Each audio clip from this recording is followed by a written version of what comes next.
Hi అందరికీ praise lord. ఈ video చూసిన ప్రతి ఒక్కరికి నా హృదయపూర్వకంగా వందనాలు. ఇదిగో ఈ దినమున నీతో దేవుడు వాక్యం సెలవిచ్చుచున్నాడు. నీకు ఈ వాక్యము తెలిసిందే, కానీ ఆయన మరలా నీ కోసము ఈ వాక్యముని నీ హృదయానికి చేరుచున్నాడు అనమాట.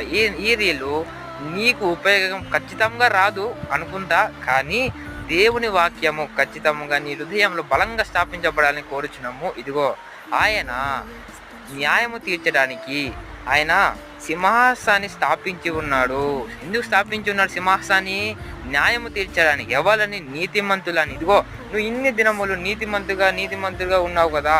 నీతిమంతుడుగా నాకు ఏమీ కూడా సాధించలేకపోయా, యథార్థంగా ఉండి ఏమీ కూడా కోల్పోయా, కానీ ఏమీ కూడా సాధించలేకపోయాని దిగులు పడుతున్నావు కదా. ఇదిగో ఆయన సెలవిచ్చుచున్నాడు, నీతిమంతుడి కోసము ఆయన ఒక దుర్గాన్ని స్థాపించున్న, సింహాసాన్ని స్థాపించున్న అలాంటి తండ్రిని కోరి ఉన్నావు. ఆమేన్.